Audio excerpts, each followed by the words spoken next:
यीशु मेरा किया है उद्धार, इसी से मैं जा पहुंचूंगा शोक समुंदर के उस पार।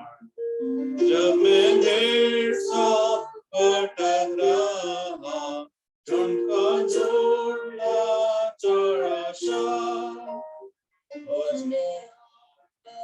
जाने आया और बहाया अपना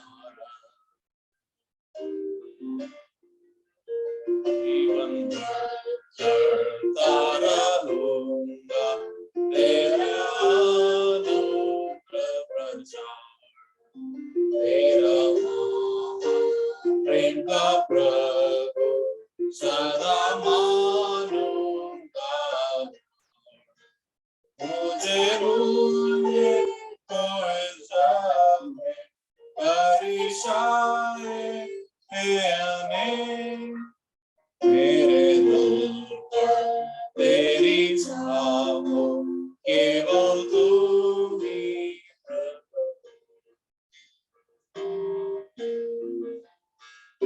प्रभु। आशीष के सोते मुझसे अपना यश करा, दया तेरी है अनुपम अस्थाई सर्वदा, तेरा प्रेमी है निरंतर रहता पूर्ण सीमता, इसी प्रेम के है परमेश्वर, गाऊंगा गीत मैं सदा।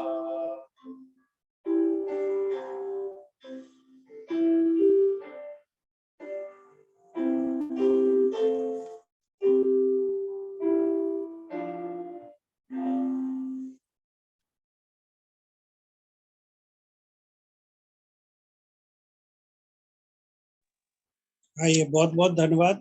बहुत सुंदर भजन हमारे बीच में प्रस्तुत किया गया। हम धन्यवाद करते हैं एबी भाई का और बेंसी सिस्टर का। प्रभु आपको सहायता प्रदान करे।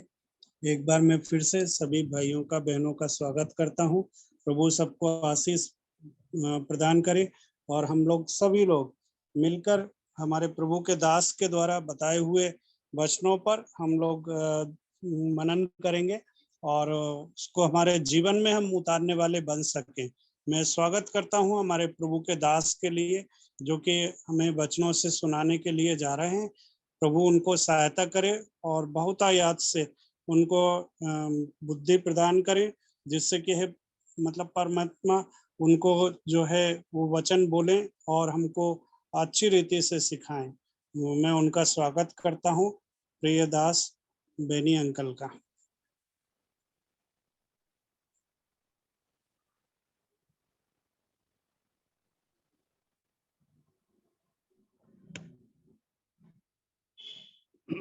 परमेश्वर के धन्य नाम की स्तुति और महिमा हो।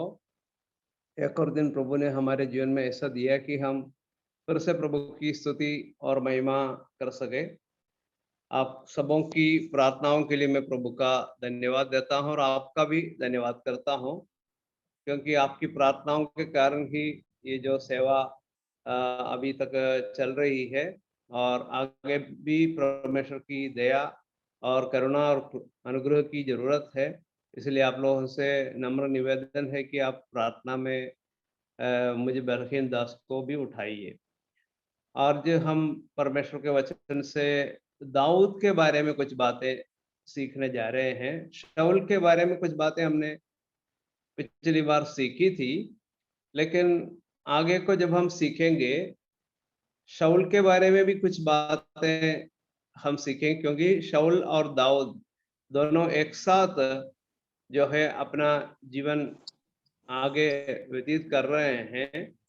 कुछ अच्छी बातें हमें सीखने को मिलेगी, कुछ बुरी बातें भी हमें सीखने को मिलेगी। आज हम दाऊद के बारे में कुछ बातें विचार करेंगे। मेन 3 शीर्षकों में हम विचार करेंगे। एक दाऊद, दाऊद का नाम का अर्थ है वेल बिलवड, अत्यंत प्रिय। दाऊद शब्द का अर्थ या नाम का अर्थ है अत्यंत प्रिय या प्रियतम। इस प्रकार दाऊद का हम नाम के अर्थ को समझ सकते हैं। दाऊद सच में केवल नाम ही नहीं वरन परमेश्वर के लिए एक प्रियतम व्यक्ति था। और दाऊद के बारे में हम पुराने नियम में पढ़ते हैं बार बार, एक आदर्श व्यक्ति के रूप में हम दाऊद के बारे में पढ़ते हैं। और नए नियम में भी दाऊद के बारे में एक आदर्श व्यक्ति के रूप में हम पढ़ते हैं। हमारे प्रभु यीशु मसीह के बारे में हम जब विचार करते हैं, प्रभु यीशु मसीह परमेश्वर के सन्मुख बहुत ही प्रिय व्यक्ति था। हम सब जानते हैं परमेश्वर ने प्रभु यीशु मसीह के जन्म से लेकर मृत्यु तक की सारी बातों को देखते हुए समझते हुए कहते हैं कि मेरा प्रिय पुत्र है जिससे मैं अत्यंत प्रसन्न हूँ। क्योंकि प्रभु यीशु मसीह की के जन्म ही नहीं और जीवन भी नहीं वरन प्रभु यीशु मसीह की मृत्यु से भी परमेश्वर बहुत प्रसन्न हो गया। और प्रभु यीशु मसीह के मृत्यु के द्वारा परमेश्वर की बड़ी महिमा हुई, बहुत बड़ी महिमा प्रकट हुई है। और किसी की मृत्यु के समय इतनी बड़ी महिमा प्रकट नहीं हुई है।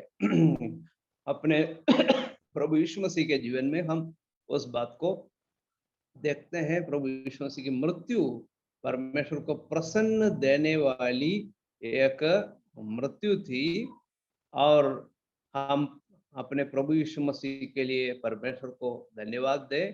प्रभु यीशु मसीह परमेश्वर के लिए अति महान और बहुत ही प्रिय व्यक्ति था।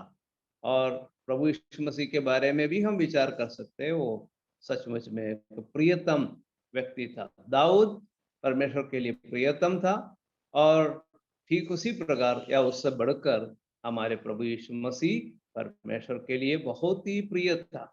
और प्रभु यीशु मसीह में होकर हम भी परमेश्वर के लिए प्रियतम है। ये हमें बहुत ही उत्साह बढ़ाने वाली एक बात, हमारे हौसले को बढ़ाने वाली एक बात है कि हम भी परमेश्वर के सन्मुख प्रियतम है। यीशु मसीह के कारण, यीशु मसीह के द्वारा परमेश्वर हमको भी प्रियतम समझते हैं। ये हम सबों के लिए एक प्रोत्साहन की बात है। हम परमेश्वर को उस बात के लिए भी धन्यवाद दें। और फिर हम दाऊद के बारे में सीखते हैं, मनुष्यों का त्यागा हुआ वरन परमेश्वर का चुना हुआ था। दाऊद मनुष्यों का त्यागा हुआ एक व्यक्ति था परंतु परमेश्वर का एक चुना हुआ व्यक्ति था। हम अब पढ़ने जा रहे हैं पहला शमूएल की पुस्तक से, पहला शमूएल 16वें अध्याय का दूसरा पद हम पढ़ के सुनेंगे। कोई भी भाई पढ़ के सुनाए तो अच्छा है। पहला शमूएल उसका 16वां अध्याय दूसरा पद। शमूएल बोला, मैं कैसे जा सकता हूँ? यदि साउल सुन लेगा तो मुझे घात करेगा। यहोवा ने कहा, एक बछिया साथ ले जाकर कहना, मैं यहोवा के लिए यज्ञ करने को आया हूँ।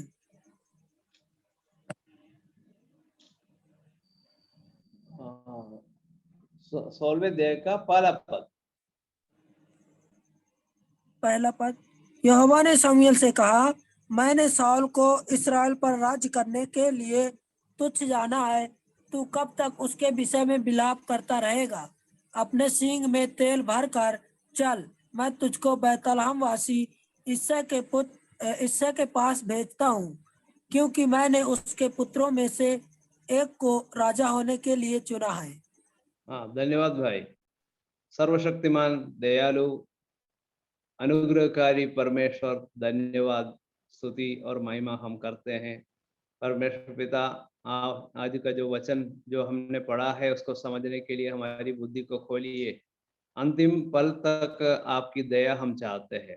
प्रार्थना उद्धार करते यीशु मसीह के नाम में मांगते हैं, आमीन। यहाँ पर हम पढ़ते हैं पहले पद में, उसके आखिरी पंक्ति में हम पढ़ते हैं, मैंने उसके पुत्रों में से एक को राजा होने के लिए चुना है। मैंने चुना है, परमेश्वर कहते हैं मैंने चुना है, राजा होने के लिए चुना है। यिशै के पुत्रों में से एक को परमेश्वर ने चुना है। तो हम समझ सकते हैं परमेश्वर लोगों को चुनते हैं। अच्छा, हमारे चुनाव में परमेश्वर के चुनाव में बहुत बड़ा अंतर है। हम जब चुनते हैं बाहरिक बातों को ज्यादा महत्व देते हैं। उदाहरण के लिए यदि मान लीजिए आप टमाटर खरीदते हैं तो छांट कर जब आप लेते हैं, आप उसका बाहर बाहर देखकर उसको खरीदते हैं। हो सकता है कि उसके अंदर कुछ खराबी हो, या और भी कोई चीज है, कोई फल लेते हैं, आम लेते हैं या कोई भी चीज लेते हैं, उसके अंदर कोई खराबी है हमको पता नहीं चलता। हो सकता है कि उसके अंदर खराबी हो। तो ये मनुष्य के एक स्वभाव है, ये कोई अस्वाभाविक बात नहीं है। हर एक मनुष्य में ये स्वभाव रहता है। जब मनुष्य चुनते हैं बाहरिक बातों को ध्यान देते हैं, अंदर की बातों को बहुत ही कम ध्यान देते हैं और या ध्यान दे पाते हैं। लेकिन परमेश्वर ऐसा नहीं है। परमेश्वर अंदर की बातों को, बाहर की बातों को, दोनों बातों को देखते हैं और विशेषकर एक व्यक्ति के गुण को, आंतरिक बातों को ज्यादा महत्व देते हैं, जो हमारे लिए समझने में मुश्किल होता है। तो हम सोचते उस व्यक्ति को क्यों चुना है, हम शायद पूछेंगे।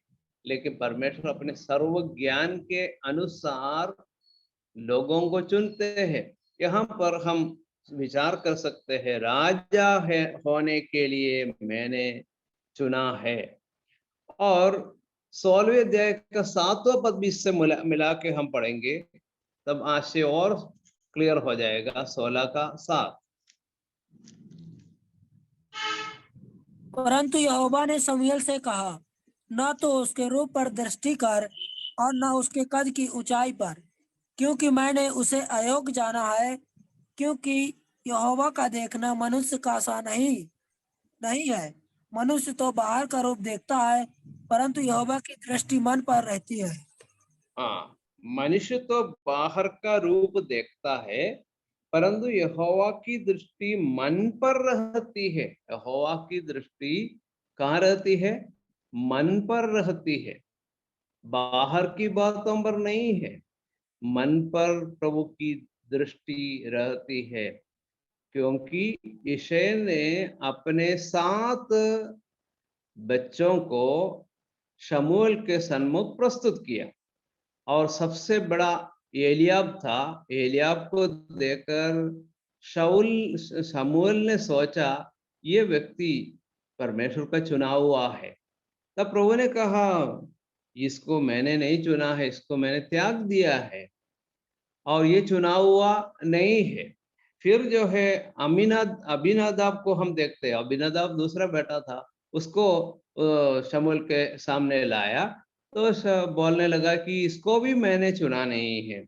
फिर शम्मा को लाया, शम्मा को देखकर भी परमेश्वर ने कहा इसको भी मैंने चुना नहीं है। आगे आप पढ़ेंगे तो चुना शब्द बार बार आता है, नहीं चुना करके परमेश्वर कहते हैं। 8वें पद में है लिखा है, इसको भी नहीं चुना। 10वें पद के आखिरी भाग में लिखा है, ये यहोवा ने इन्हें नहीं चुना। इस प्रकार हम पढ़ते हैं। तो जो है ये लोग जो बाहर की बातों को देख रहे थे, और परमेश्वर बाहर की बातों पर ध्यान नहीं देते, मन की बातों को देखते हैं। मेरे प्रिय भाइयों और बहनों, आप अपने अपने घरों में बैठे हैं और इस मीटिंग में जुड़े हैं। आपके मन की बातों को परमेश्वर देख रहे हैं। आपके विचार क्या है, आपका सोच क्या है, आपकी गतिविधियां क्या है, आप क्या कार्य कर रहे हैं, किस मनोभाव के साथ अपने कार्य कर रहे हैं, ये सब परमेश्वर को मालूम है। पूर्ण रीति से परमेश्वर को ये सब बातें स्पष्ट रूप से समझ में आता है। और ऐसे के परमेश्वर के सामने हम आज विद्यमान है, बैठे हैं, इसलिए हम प्रभु के भय में होकर बैठे रहे। और हम फिर दाऊद के बारे में देखते हैं। दाऊद के पिता ने दाऊद को त्यागा था, पिता ने त्यागा था, भाइयों ने त्यागा था, शाऊल राजा ने भी त्यागा था। आगे के भागों को जब पढ़ेंगे तो हम इस सच्चाई को जानेंगे। पिता ने दाऊद को त्यागा था। 16 का 11 पढ़िए, 16 का 11। तब शमूएल ने ईशा से कहा, क्या सब लड़के आ गए? वह बोला, नहीं, छोटा तो रह गया और वह भेड़ बकरियों को चरा रहा है।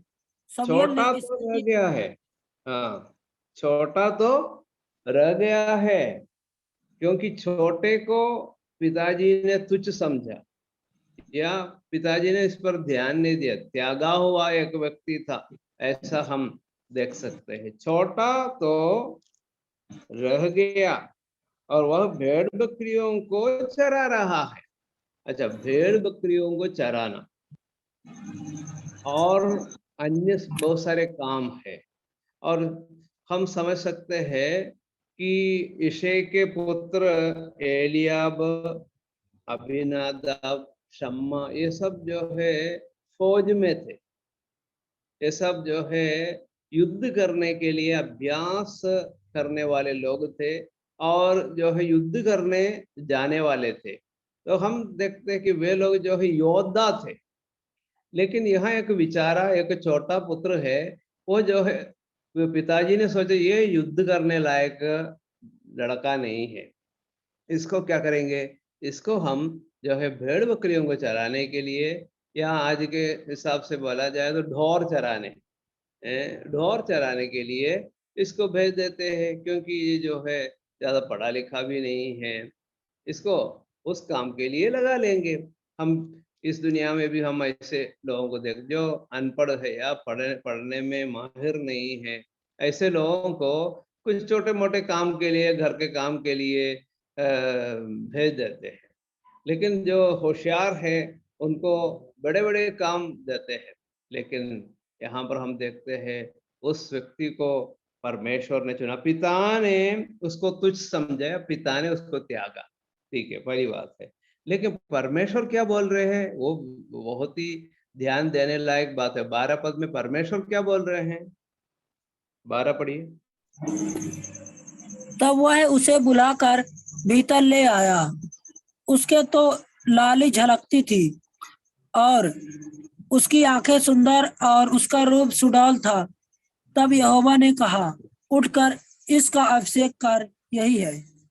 यही है, यहोवा ने कहा उठकर इसका अभिषेक कर, यही है। जो 7 लड़कों को ईशै ने प्रस्तुत किया था, प्रभु ने कहा इन्हें मैंने नहीं चुना।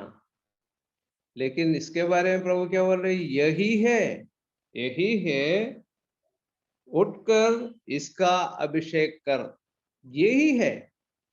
देखो, पिताजी ने त्याग दिया, तुझ समझा, लेकिन परमेश्वर ऐसे व्यक्ति को चुन लेता है, ऐसे व्यक्ति को बहुमूल्य समझता है। तो हमारे परमेश्वर कैसा महान परमेश्वर है। मैं और आप, हम सब तुच्छ और नीच थे, है ना। हम पहला कुरिन्थियों पहले अध्याय में पढ़ते हैं उसके बारे में। वहां पर लिखा है हम तुच्छ थे, हम कुलीन नहीं थे, हम नीच थे, हम है भी नहीं थे। हमारे बारे में देखा जाए तो हम बिल्कुल जीरो थे, अयोग्य थे। किसी प्रकार की योग्यता मेरी और आपकी नहीं थी, लेकिन परमेश्वर ने हमको चुना, जगत की उत्पत्ति से पहले चुना, परमेश्वर के लोग होने के लिए चुना। एक ऊंची पदवी प्रभु ने मुझे और आपको दी है। दूसरी बात हम देखते हैं, उनके भाइयों ने उनको तुच्छ समझा या त्याग दिया। 17 का 28 पढ़ेंगे, 17वें अध्याय का 28वां पद।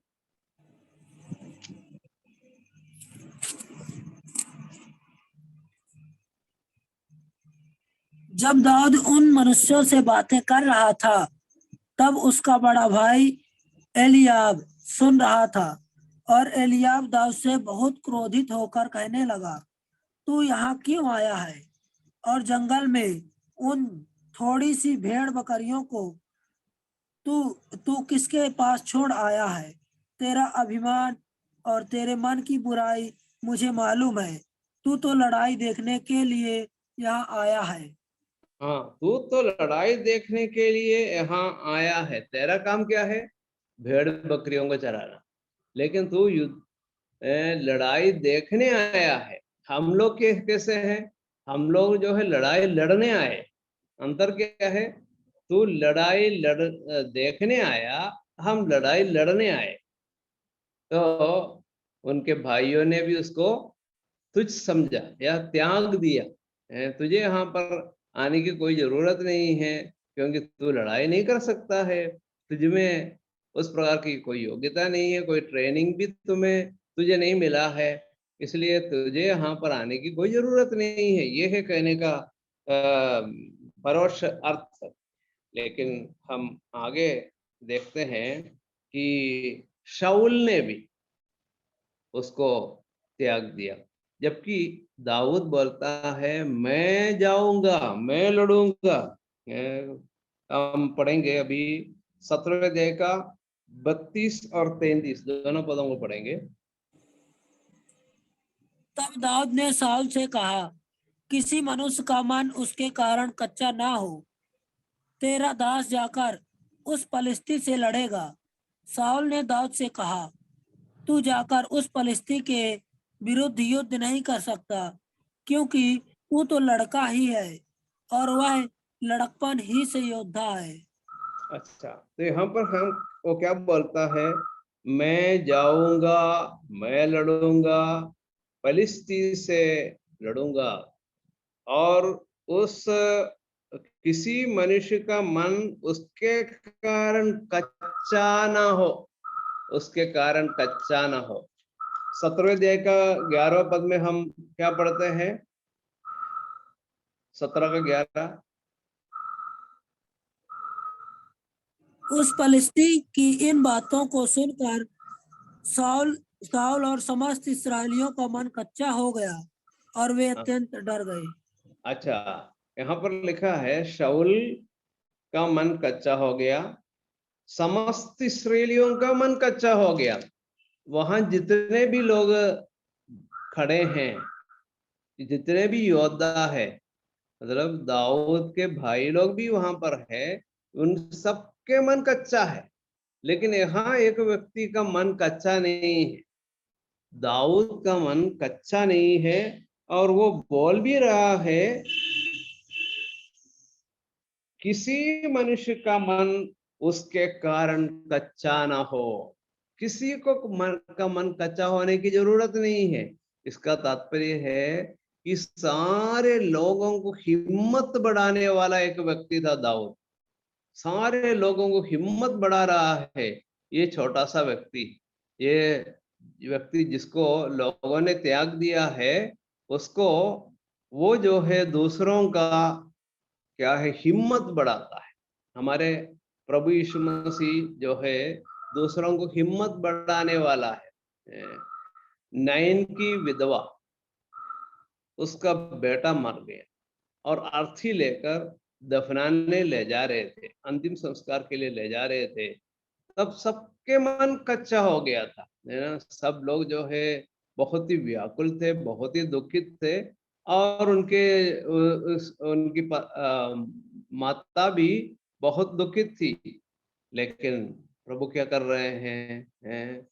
उनको ढाढ़स दे रहे हैं, उनको हिम्मत बढ़ा रहे हैं, और उस बच्चे को, उस लड़के को जीवित करके उनके हाथ में दिया, तो कितना हिम्मत उनको मिल गया हो। सबके मन कच्चा, लेकिन प्रभु यीशु मसीह ने उस कच्चे मन वालों के दिल को ढाढ़स दिया, बल दिया, हिम्मत बढ़ाया। हमारे प्रभु यीशु मसीह के समान हिम्मत को बढ़ाने वाला कोई नहीं है। बहुत सारे लोग जो है शहीद हो गए प्रभु यीशु मसीह के नाम के कारण, लेकिन उनके हिम्मत को बढ़ाने वाला था प्रभु यीशु मसीह। प्रभु यीशु मसीह हिम्मत बढ़ाने वाला व्यक्ति है। तो हम क्या देखते हैं, हम पर मन कच्चा ना हो, कच्चा होने की कोई जरूरत नहीं है, क्योंकि परमेश्वर है और उस परमेश्वर के भरोसे में होकर दाऊद बोल रहा है। ऐसा नहीं कि दाऊद ये नहीं बोला कि मेरा मन कच्चा नहीं है, मुझे मेरे पास हिम्मत है, मेरे पास शक्ति है, मैं करूंगा, ऐसा नहीं, वरन प्रभु के भरोसे में होकर वो कह रहा है तुम्हारा मन कच्चा होने की कोई जरूरत नहीं है। तो यहाँ पर हम देखते हैं कि उनके शाऊल राजा ने भी उसको तुच्छ समझा। क्या बोल रहा है, तू तो लड़का है, तू तो लड़का ही है, लेकिन वो लड़कपन से योद्धा है, वो लड़कपन ही से योद्धा है। मतलब उनको ऐसा लग रहा है कि शाऊल राजा को गोलियत के ऊपर ज्यादा भरोसा था, कॉन्फिडेंस था।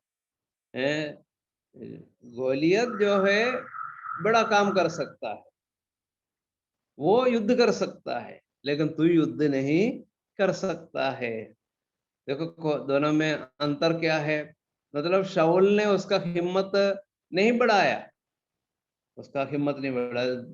ठीक है बेटा, तू जाकर लड़ाई लड़, और तू जो है जीते रहो, तो तुझे जय प्राप्त होगी, ऐसा करके उनको हिम्मत बढ़ा नहीं रहे, लेकिन उसको छोटा समझा, लड़का समझा। तू योद्धा नहीं है और तुझे अभी तक ट्रेनिंग भी नहीं मिला है, वो लड़कपन से योद्धा है, ये बोल रहा है।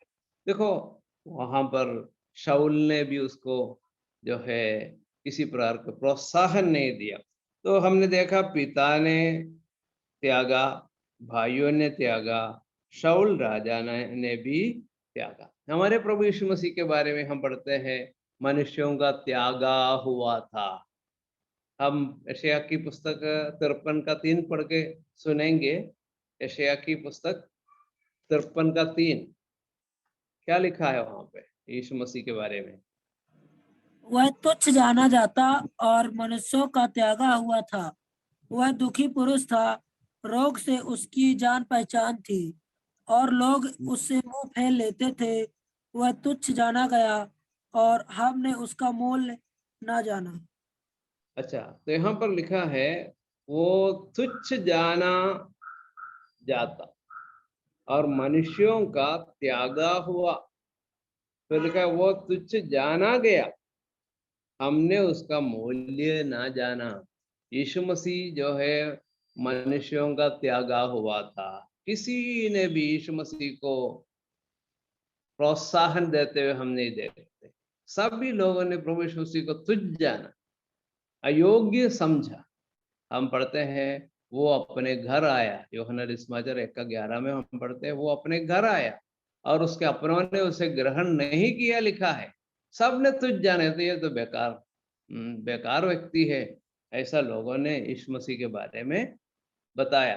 तो हम क्या समझ सकते हैं, हमारे प्रभु यीशु मसीह भी मनुष्यों का त्यागा हुआ था। उनके भाइयों ने उनको आदर नहीं दिया, भाइयों ने आदर नहीं दिया, और उनके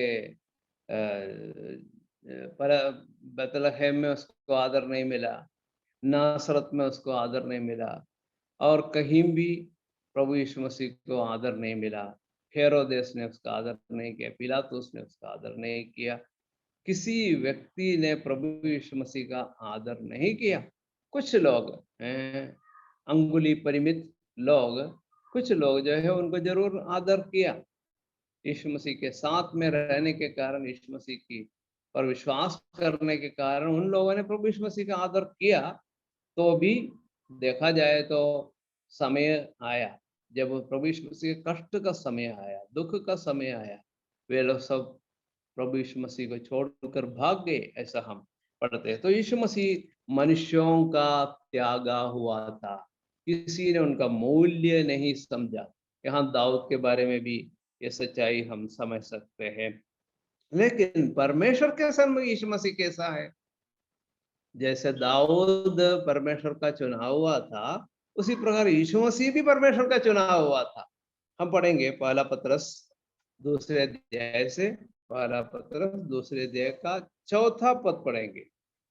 पहला पतरस 2:4, पहला पतरस 2:4। वहां यीशु मसीह के बारे में क्या लिखा है? उसके पास आकर जिसे मनुष्य ने तो निकम्मा ठहराया, परंतु परमेश्वर के निकट चुना हुआ और बहुमूल्य जीवता पत्थर है। हाँ, परमेश्वर के निकट चुना हुआ, परमेश्वर के निकट चुना हुआ है। मनुष्यों का त्यागा हुआ था यीशु मसीह, लेकिन परमेश्वर का चुना हुआ और बहुमूल्य जीविता पत्थर है। अच्छा, 6वां पद पढ़िए, 2:6। इस कारण पवित्र शास्त्र में भी आया है, देखो मैं सिय्योन में कोने के सिरे का चुना हुआ और बहुमूल्य पत्थर धरता हूँ, और जो कोई उस पर विश्वास करेगा वह किसी रीति से लज्जित नहीं होगा। अच्छा, वहां पर भी हम पढ़ते हैं चुना हुआ और बहुमूल्य पत्थर। चुना हुआ और बहुमूल्य पत्थर कौन है? हमारे प्रभु यीशु मसीह है। और जो कोई उस पर विश्वास करेगा वो किसी रीति से लज्जित ना होगा। हमने प्रभु यीशु मसीह पर विश्वास किया, प्रभु ने हमको चुन लिया, हमको अब लज्जित होने की जरूरत नहीं है, और हमारे जीवन में भी प्रभु ने आशीष दी है। और हमारे बारे में क्या लिखा है? पहला पतरस 2:9 में,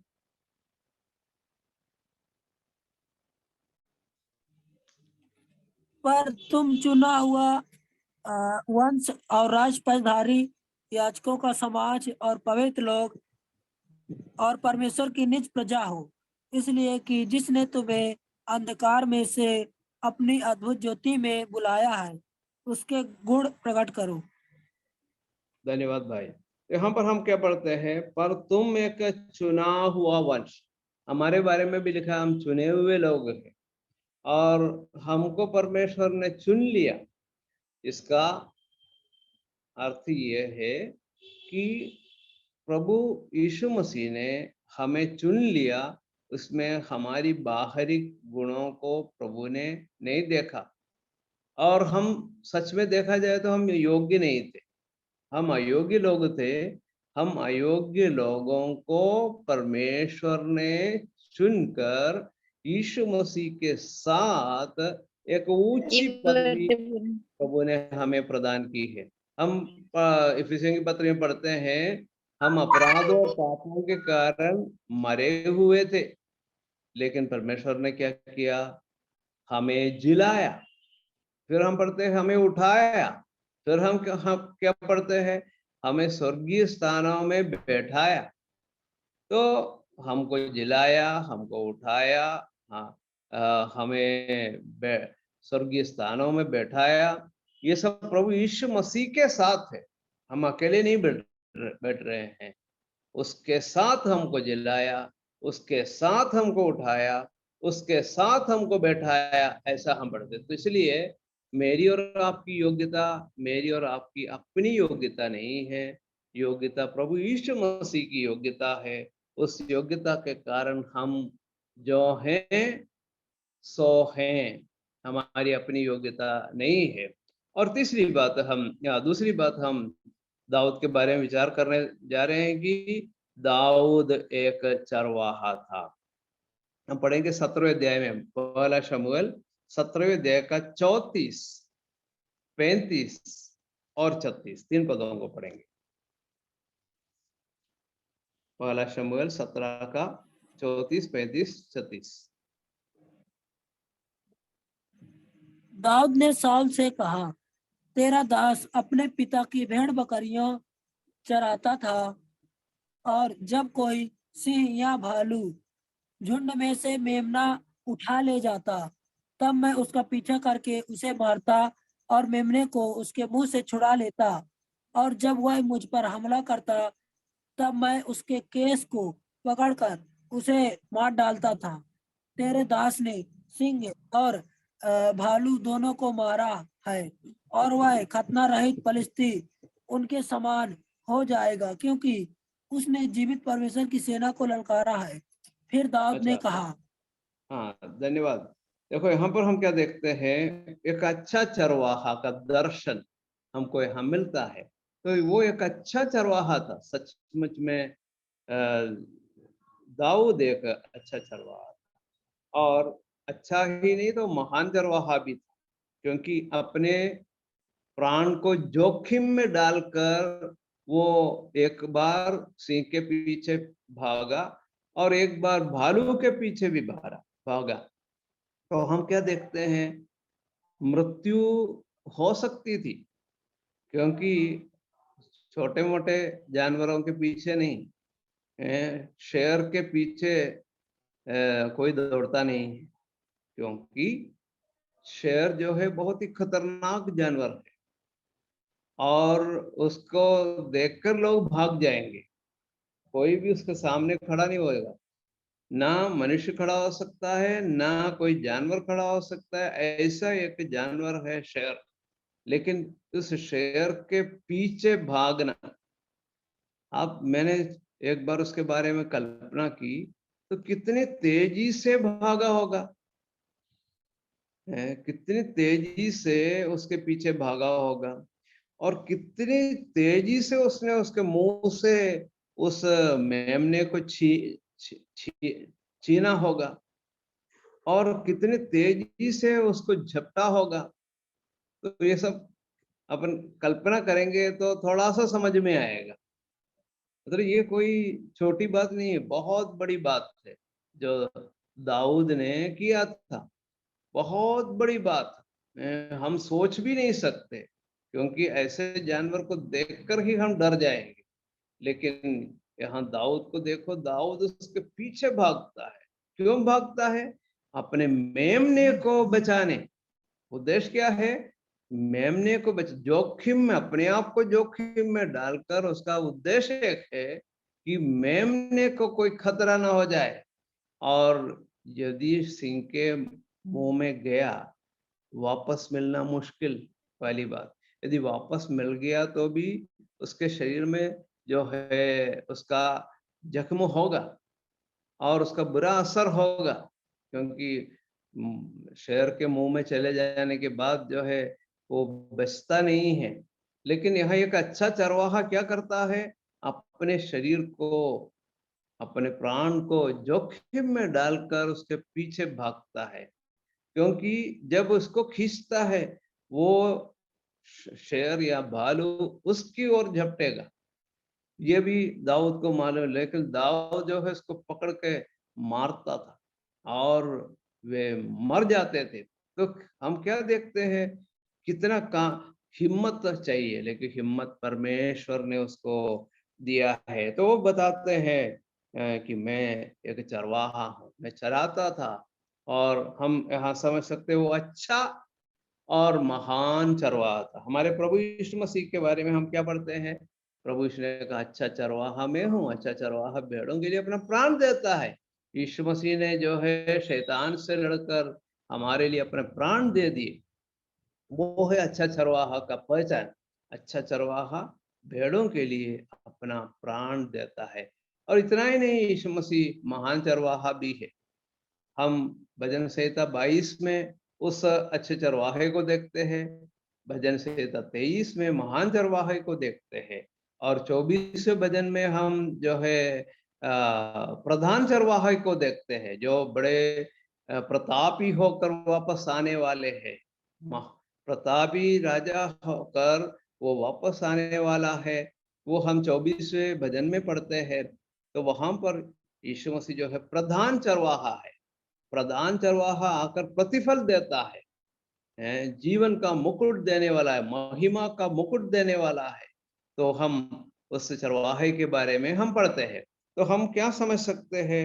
यीशु मसीह जो है अच्छा चरवाहा है, महान चरवाहा है, और प्रधान चरवाहा है। अच्छा चरवाहा क्या करता है? अपना प्राण देता है। महान चरवाहा क्या करता है?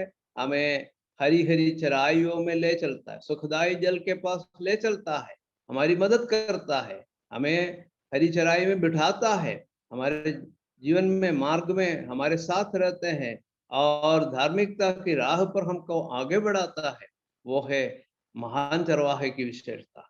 लेकिन प्रधान चरवाहा जो है आने वाला है, आकर हमको अपने संग ले जाएंगे और हमें प्रतिफल देने वाला चरवाहा है। तो यहाँ पर हम देखते हैं कि दाऊद एक अच्छे चरवाहे के रूप में हम देखते हैं और दाऊद ने भी उस महान सर्वश्रेष्ठ चरवाहे को देखा और क्या बोल रहे हैं 37वें पद में हम ध्यान देंगे तो समझ में आएगा।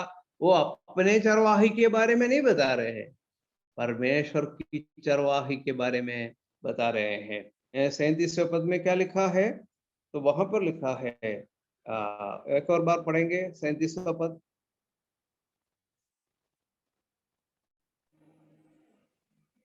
फिर दाऊद ने कहा, यहोवा जिसने मुझे सिंह और भालू दोनों के पंजों से बचाया है, वह मुझे उस पलिश्ती के हाथ से भी बचाएगा। शाऊल ने दाऊद से कहा, जा, यहोवा तेरे साथ रहे।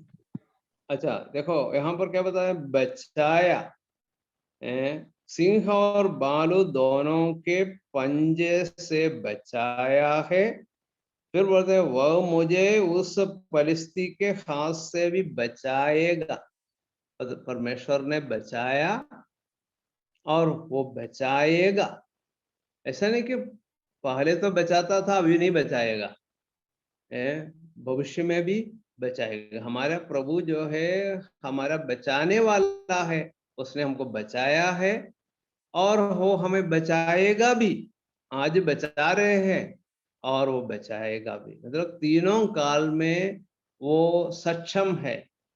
उस परमेश्वर के कार्य के बारे में बता रहे, परमेश्वर ने मुझे बचाया और वही परमेश्वर मुझे बचाएगा भी। ऐसा नहीं कि मेरी अपनी शक्ति के कारण मैंने सिंह को अटैक किया या सिंह को मार डाला या भालू को अटैक किया और भालू को मार डाला, मैंने नहीं किया। मेरे परमेश्वर ने मुझे बचाया और वही परमेश्वर आज मुझे बचाएगा। किसके हाथ से? इस गोलियत के हाथ से मुझे बचाएगा। देखो कितने बड़े हिम्मत है, परमेश्वर पर कितना बड़ा भरोसा है। परमेश्वर पर भरोसा रखकर वो बोल रहा है। तो इसलिए दाऊद ने भजन में लिखा, यहोवा मेरा चरवाहा है, मुझे कुछ घटी ना होगी। देखो वो अपनी गवाही दे रहा है। क्या गवाही दे रहा है? यहोवा मेरा चरवाहा है, मुझे कुछ घटी ना होगी। परमेश्वर के बारे में एक गवाही देते हैं। तो ये जो है दाऊद जो है ऐसे नहीं बोल रहे, अपने जीवन के अनुभव के कारण बोल रहे हैं। तो यहाँ एक अच्छा चरवाहे के रूप में हम दाऊद को देखते हैं और वो तुरंत लड़ने के लिए जाता है। वो लड़ने के लिए जाता है। तो हम वहां पर देखते हैं कि उसको गोलियात ने भी तुझ जाना, है ना? गोलियात ने भी उसको तुझ जाना। 17 का 42 पढ़िए, 17 का 42, 17 का 42। जब पलिश्ती ने दृष्टि करके दाऊद को देखा, तब उसे तुच्छ जाना, क्योंकि वह लड़का ही था और उसके मुंह पर लाली झलकती थी और वह सुंदर था। अच्छा, तुच्छ जाना, उसको भी त्याग दिया, है ना? पिता ने त्याग दिया, फिर भाइयों ने त्याग दिया, फिर शाऊल ने त्याग दिया, या तुच्छ जाना। यहाँ गोलियात भी उसको तुच्छ जान रहे हैं, ये तो लड़का ही है, क्या कर सकता है, ऐसा सोचा। लेकिन जो है यहाँ पर दाऊद को हम देखते हैं कि दाऊद जो है परमेश्वर के महान कार्य को प्रकट करता है। दाऊद बोलता है, आज क्या बोल रहे हैं? आज प्रभु तुझे मेरे हाथ में कर देगा। आज मैं लड़ाई लड़ने जाऊंगा, ऐसा नहीं कि कल। ये उद्देश्य से तो नहीं आया कि अच्छा लड़ाई लड़ने जाना है, ये सोचकर नहीं आया। लेकिन दाऊद वहां पहुंचा, उस परिस्थिति को देखकर दाऊद जो है एकदम तैयार हो गया है। समय और असमय तैयार रह। पौलुस जो है तिमुथियुस को आदेश देता है, समय और असमय तैयार रहना है। तो दाऊद ने ये नहीं सोचा कल मैं इस गोलियत को मार डालूंगा, ये नहीं सोचा, आज अब भी। मतलब वो कितने बड़ा तैयारी, उसके मन में कितनी बड़ी तैयारी थी वो हम देख सकते हैं। अब भी मैं तैयार। बाकी सबके मन कच्चा, लेकिन दाऊद का मन कच्चा नहीं है। मैं आज ही करूंगा, अब भी करूंगा, तो एकदम तैयार हो गया। तो हम देखते हैं कि दाऊद जो है कितना एक आदर्श व्यक्ति था, वो हम देखते हैं। समय और असमय तैयार रहना है। कल आकर मैं उसको मार डालूंगा ये नहीं बोल रहे हैं, आज ही अभी इसी पल में मैं उसको मार डालूंगा। इसलिए वो जो है शाऊल से भी बोल रहा है, मैं करूंगा, मैं उसको मार डालूंगा। ऐसा हो, उससे लड़ने के लिए मैं अभी जाऊंगा। मतलब उसके पास जो है न तोप न तलवार, न कोई साधन सामग्री कुछ भी नहीं है। एक गोफन है उसके पास, एक लाठी है बस। बेचारा चरवाहे के पास में इतना ही था, लेकिन उससे बढ़कर उसके साथ में परमेश्वर था। परमेश्वर मेरे साथ है, वो जो है महान योद्धा है। सेनाओं का यहोवा परमेश्वर महान योद्धा है, वो युद्ध करता है। वो जो है इस्राएलियों के लिए कितनी बार युद्ध किया। हम निर्गमन की पुस्तक से लेकर जब आगे हम अध्ययन करते हैं, कितनी बार इस्राएलियों को विजय प्रदान की उस प्रभु ने। मतलब ऐसा युद्ध करने वाला है हमारा परमेश्वर। इसलिए पूरा पूरा उस प्रभु पर भरोसा रखकर बोलते, मैं आज जाऊंगा लड़ने के लिए, आज प्रभु उसे मेरे हाथ में कर देगा, जीत मिलेगी। देखो वहां हिम्मत के साथ वो जाता है और जीत परमेश्वर ने उसको प्रदान की। ये सब कहानी हम जानते हैं। प्रिय भाई और बहनों, प्रभु हमारे साथ में भी है, हमारी मदद करता है। दाऊद परमेश्वर के लिए अति प्रिय था। वो मनुष्यों का त्यागा हुआ था, लेकिन परमेश्वर का चुना हुआ था। वो एक अच्छा चरवाहा था, महान चरवाहा था।